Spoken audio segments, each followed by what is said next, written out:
proteins do I have in the membrane? Which kind of proteins do I have in the membrane? The main function of proteins in this case, what does protein really do in the membrane? Its main function is that, oh, I know ideally the membrane with lipids alone would not allow anything that is not lipid soluble. So proteins tend to form like channels, form like pathways by which fluid, for example, you know water is very important. Water has to go inside cell now. So because it has to go in, that's where proteins come in.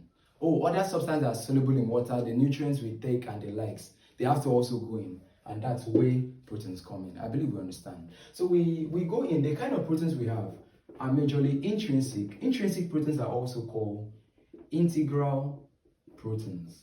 They are also called endoproteins. And then we have extrinsic, which are called peripheral proteins and are also called exoproteins.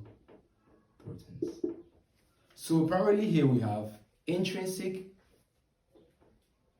integral, endoproteins. We have extrinsic, peripheral, exoproteins. Okay, so that's for that. Now what else do I need to compare? Now under intrinsic, which are the integral proteins, these guys are embedded in the membrane. So they form part of the membrane. You see them within the membrane. So that if this was my membrane, an integral protein should be inside the membrane. But of course we have two forms of integral proteins. The one that can pass the entire length of the membrane, and the ones that are just embedded in the membrane. So that's integral. Whereas when I go to peripheral is just attached to the membrane.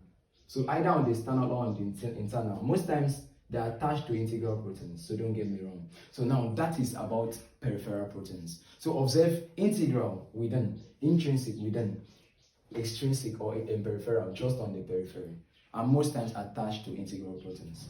Okay, now what's the function of proteins? I will stay on integral proteins. What's the main functions of integral protein? What does it do to the cell? Integral protein plays a role. Now these integral proteins that cross the entire length of the membrane are called transmembrane protein, and they form channels. It's as if I'm digging a hole. Think of, what can I use? Think of a sea.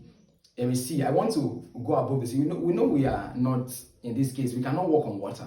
So let's say you are in a vehicle and it has to fly above the sea and you're not using a boat. Now what can we do? There can be a bridge. And if there's a bridge, like a bridge starting from a particular part of the sea to another part, something can now cross over it. So that's what a bridge does. A channel, an entire length. So that's number one function of integral proteins. So number one, they can save, integral proteins can save as channels. These channels are called porins because they allow water to pass through it. Now, also, they can save as carrier proteins. They can save as carrier proteins. Now, what in the case are we calling carrier proteins? What do we call carrier proteins in this case? These are things that help carry something to another. They are like ferries. The same sea I was talking about. Now, think of it if I now enter a boat.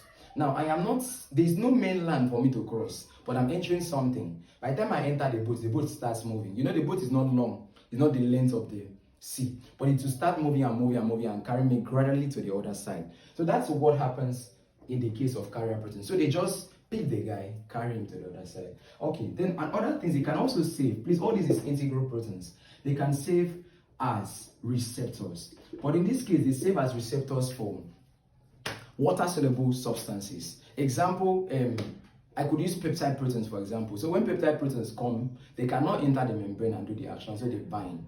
And they use second messenger mechanism. Something we'll learn later in our race. Okay, so we continue. And then another function they could save is they save as enzymes. So all these are functions of integral proteins. So the first two are transporting functions, so we can call them transporters. Now, please, transporter in this case is both channels, anything that can transport something. So whether it's a channel or a carrier protein. So channels straight away, carrier protein. So please, the one that is the channel is transmembrane under integral. But the other ones that are not the entire length can act as carrier proteins. So that covers our intrinsic. What does extrinsic do? The main function of extrinsic is that they save as extrinsic, save